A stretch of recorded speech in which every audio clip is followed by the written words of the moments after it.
Welcome to this explainer. Today, we're diving right into 3 decades of hard-won, completely contrarian business secrets.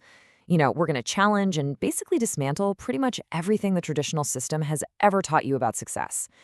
Think of this as a shared journey of discovery into what actually works when you stop following the crowd. So I want you to ask yourself a serious question right now. What if everything you learned about business is just wrong? Just let that sink in for a second. I want you to completely forget the conventional rules. Forget the advice about writing rigid 20-page business plans before you even have a single customer. Forget the pervasive myth that relentless, endless hard work is the absolute only path to the top. Because today, we're tearing down those deeply ingrained myths so we can rebuild your understanding of entrepreneurship from the ground up. Our source material today comes from Simon Squibb. He's a massively successful entrepreneur, and he's sharing his personal, battle-tested playbook with us. This isn't theoretical advice from some textbook. This guy has literally been in the trenches. He built 19 companies, invested in 78 startups, and eventually sold his agency to PricewaterhouseCoopers for more money than he would ever need in a lifetime. But his goal here isn't just about showing you how to make money. It's way deeper than that. He wants to teach you how to build a life on your own terms and how to create a purpose-driven company that you actually wake up every single day loving to run. Here's our roadmap for today. 1. Unlearning traditional business rules. 2. Mind maps over business plans. 3. The secret formula for winning. 4. Selling the sizzle, not steak. And 5. Mastering funding and equity. Let's jump in. Section 1. Unlearning traditional business rules. Embrace the D.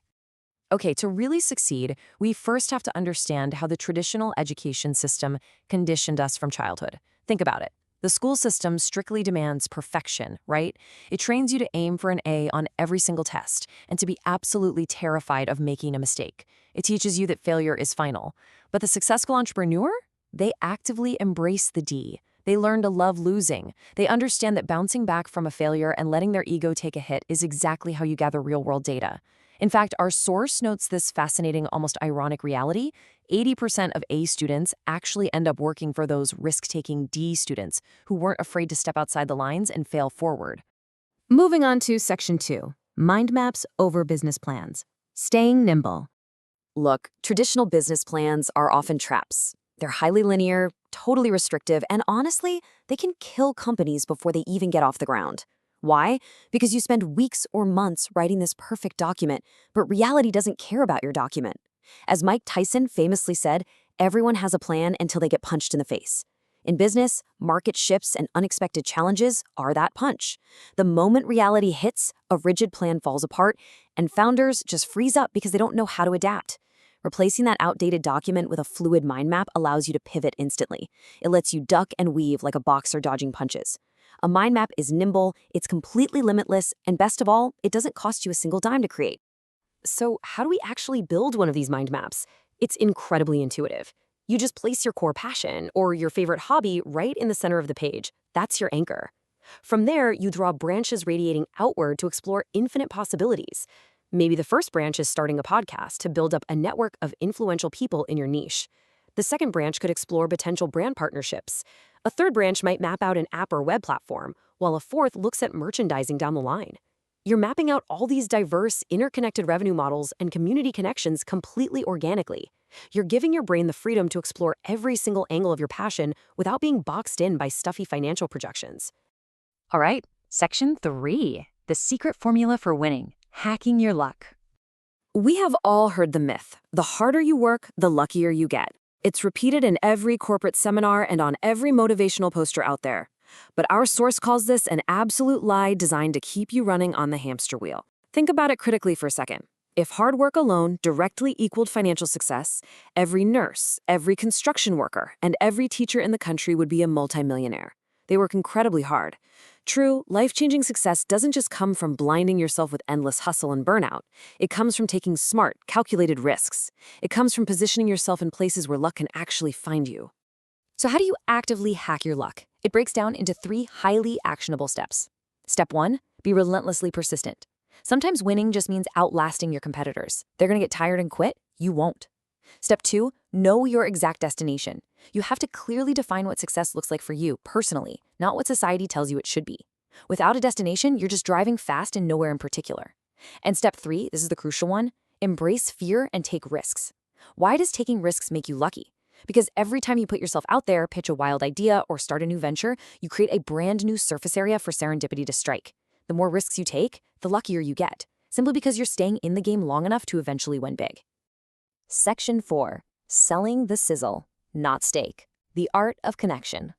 Think about how Steve Jobs famously sold iPhones. When he stood on that stage, he didn't bore the audience by pushing Intel processor specs, battery voltages, or RAM sizes.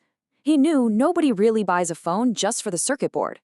He appealed to creative game changers, to rebels who wanted to stand out and think differently. He sold the identity, the emotion, and the feeling of connection. He sold the sizzle, not the literal steak. If you want to build a passionate community around your business, you've got to stop pushing a sterile product and start selling the emotional outcome that your product delivers. To do this effectively, the whole sales process needs to be broken down into 3 distinct phases. Step 1 is simply asking, do they actually need you? Can you genuinely solve their problem? If not, walk away. Now, step 2 is incredibly contrarian, and you really need to absorb this one. Do you genuinely like them? It sounds radical, but if you don't actually like the customer, drop them immediately, even if they are offering to pay you. If you spend your days selling to people you fundamentally dislike, you will inevitably build a nightmare business that drains your mental health. Protect your peace and your company's culture. Then, step 3 is making the deal, which becomes the absolute easiest part of the process, happening completely naturally if those first 2 steps align. Consider the number 9. Our source reveals a fascinating reality about playing the long game.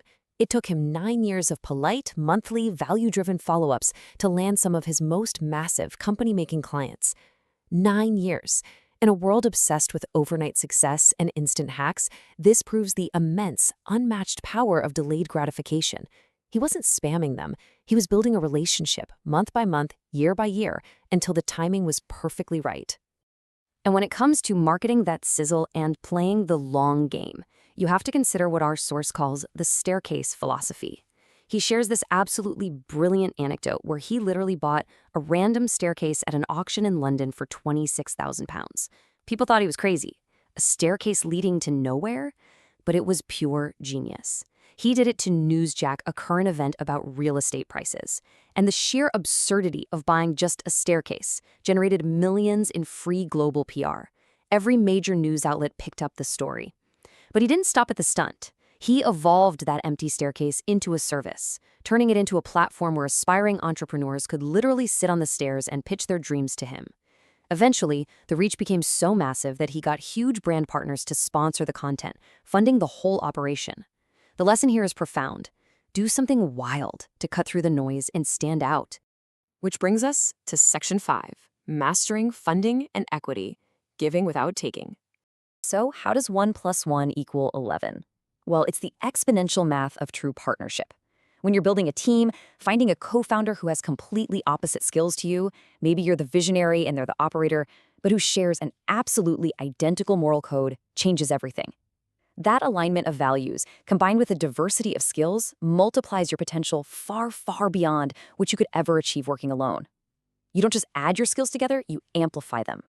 And when dividing a business with that partner, we have to tackle a massive myth about equity. A lot of founders demand 52% or 51% of the equity because their ego tells them they need to feel in control. But listen, giving away financial upside does not mean losing operational control. Operational control, like who makes the final call on hiring, firing, and direction, is dictated by your shareholder agreement and your board structure, not your equity percentage. You can have a clean, perfectly even 50-50 financial split while still maintaining clear operational leadership. As the quote goes, I'd rather have 50% of a successful business I enjoy than 100% of a nightmare. That is the reality of the situation. A generous, ego-free 50-50 split fundamentally prevents resentment from creeping in over the years. It avoids decision lock, and it ensures that both partners are absolutely, fully committed to the long-term journey. When you both know you share equally in the ultimate reward, you both pull equally on the oars. Now, what about actually raising the capital to grow? Forget traditional venture capitalists for a second. Here are some incredibly contrarian hacks for funding. First, let your existing clients fund your expansion. If they love your service, offer them equity in exchange for the capital you need to scale. Second, look at your own team. Let them buy in. Giving them equity not only raises money, but turns employees into highly motivated owners. Third, understand the psychology of the pitch. When approaching angel investors, ask them for advice, not money. It's a classic trick. If you ask for money, you get advice. But if you humbly ask for advice, they get invested in your vision, and they very often end up offering you money. And finally, use crowdfunding. Don't wait until the product is perfectly manufactured. Pre-sell your idea to the public to fund the actual creation of it. If there is one overarching ethos to sum up all these decades of contrarian secrets, it's this: give without take. Not give and take. Give without take. Whether you are searching for a mentor to guide you, a sponsor to fund you, a co-founder to build with, or a customer to buy from, the ultimate, most powerful secret in business is giving pure, unadulterated value first. Go out into the market with zero expectations of an immediate return and just watch how the world responds. I want to leave you with a final provocative thought to take away from our time together today. We constantly hear about the ultimate exit strategy, but maybe that's just the wrong goal entirely. Ask yourself right now, are you building a business just to sell it, or are you building a business you never, ever want to leave? Because the profound irony is, if you manage to build a business that you never want to leave, that is exactly the kind of incredibly valuable business that everyone else will be begging to buy. Thanks for hanging out with me for this explainer, and I'll catch you on the next one.